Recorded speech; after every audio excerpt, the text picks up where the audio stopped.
Good afternoon, everyone. This is Samuel with Truth and Reason Ministry. And today I did want to make a video. It's going to be a little bit more of a serious video than I usually make. If you've watched any of my other videos, I come off as a little bit lighthearted. There is passion there. Maybe some of you can even detect that, there's a goofy guy under the surface by his mannerisms and how he speaks.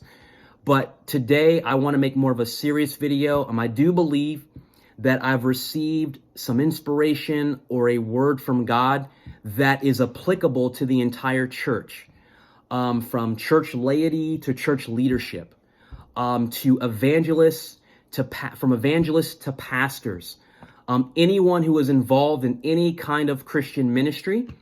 But this video is going to be geared towards evangelism, but it is pertinent for the entire church to hear. And I believe I'm going to step on some toes. There might be some critique. So I believe it's a little bit prophetic. I don't normally flow in the prophetic in most situations, but there are certain situations where I believe that I do. I'm not a prophet. However, I do think that the church needs to hear this because it's originally for me, because I get stuck in certain areas, but I also think it's going to be helpful for you as a Christian, as a pastor, as an evangelist, whether you're struggling or on fire for God.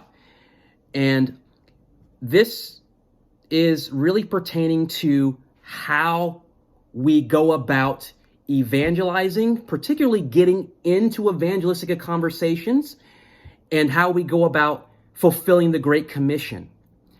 And I think we've been really blessed to have so many different evangelism books and methods and ways of getting into gospel conversations that have been very helpful to the church.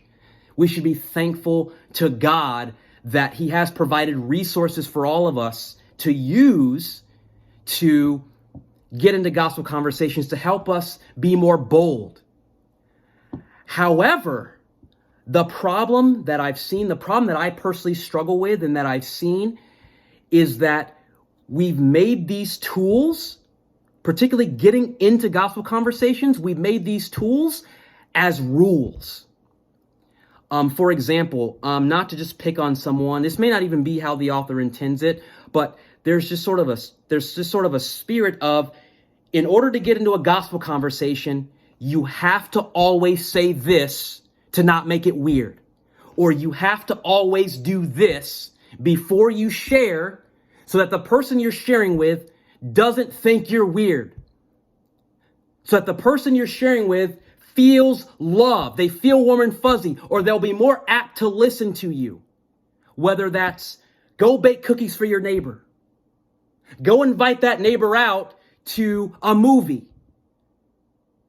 Go show them some loving action. Otherwise, you have no right to share the gospel yet. They don't care how much you know until they know how much you care. And there's wisdom behind these things for sure. But the problem is we've made these into rules when the Bible doesn't say that as a command. The Bible never says as a Christian, I need to go and build this long friendship or this in-depth friendship before I warn my neighbor or family member about their eternal destiny or the gospel of Christ. There is no command in Scripture that tells me that I have to show this tangible act before I even open my mouth about them becoming a Christian. There's nothing, I'm going to go even further. There's nothing in the Bible that says as a rule that I need to relate to this person and make them feel warm and fuzzy so that they don't think that I'm weird before sharing the gospel. I'm going to pick on a script here. You may have heard some of this. Relate, create, convict, reveal. I think that's helpful for many of us. But I don't think it should be a rule to follow this formula to step into a gospel conversation. And so if I don't follow this formula or rule, I can't share. or I have to build this friendship, or I have to do this first, or I have to show them that I'm not a strange person, or I have to show them that I'm hardworking before I broach the subject. That is not biblical. You may say, well, what about John chapter 4? Jesus related to the woman. Okay, Jesus related to the woman first about water. He started talking about water. And then Jesus got into the gospel. That's an example. Okay? That's a helpful tool in certain situations that might be the most natural thing to do. But it's not a universal command for every Christian in every conversation, in every gospel outreach to follow. It's an example. It's not a command.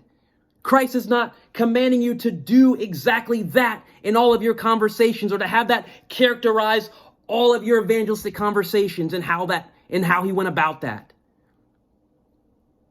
But there is a rule. But I don't think it's found in any gospel script in what to say to an unbeliever in order to set up a gospel conversation so that things aren't weird or that they don't feel unloved. And I believe that a lot of these things are meant for good, to relate to culture so that people aren't angry with us, that people aren't further pushed from the church, or that we're not rejected. But in a lot of ways, that takes away the urgency. It takes away the urgency. Well, I don't have time to build this friendship right now. I don't have time to go and give this person a gift, or to bake them cookies, or to be in a relationship for 6 months. That just takes the urgency away. And let's be honest, a lot of us, when we say, I shouldn't share the gospel yet, I don't want to offend them, it's less about offending them and more about you feeling silly or you feeling bad because someone got offended. It's more about you than them. We say, oh, I don't want to pressure this person, make them feel like I'm a weird person. It's not about them, it's about you. And that's not real love. That's not being loving. That's not loving. It's not loving. The only rule for evangelism is love. That's it. It's love. It's love. What's going to be the most loving thing for this person? Not how they're going to feel or perceive it, or what's going to cause them to like me or feel warm and fuzzy in the moment, but what is their best good? Everyone's best good at every moment of every day is to be in right relationship with God through Jesus Christ. That's the best good. Okay? That's one of the highest goods, I should say. But being in right relationship with your Creator is the single most important thing. It's the single most important thing. So it doesn't matter. You can go out and question every stranger. Do you believe in Jesus? Do you believe in Jesus? Do you believe in Jesus? That's okay. If you feel led to do that, if that lines up with your personality, go do that. Go do it. Do it unto the Lord. Pray. Say, God, help my lips, and go do it. That might be the most loving thing you can think of. That's good. Go do it. Some people will say, well, you shouldn't do that. That's not loving. You need to love them first. No, that's okay. If your personality, if you love people and like building relationships with them, you like taking food to the homeless, you like baking cookies, you feel just compelled of the Lord to do that, then go do that. Use that as a bridge to get into a gospel conversation. That's okay. Not everyone needs to be on the streets doing cold turkey evangelism or preaching. It's okay. But is that the question is, what's the most loving thing that I can do with my disposition and how God's leading me? There is no universal rule. You have to say this first. You have to say that first. You have to have known them this amount of time. They have to feel like you're normal. That's not a thing, guys. That's Western culture injected into Christian practice.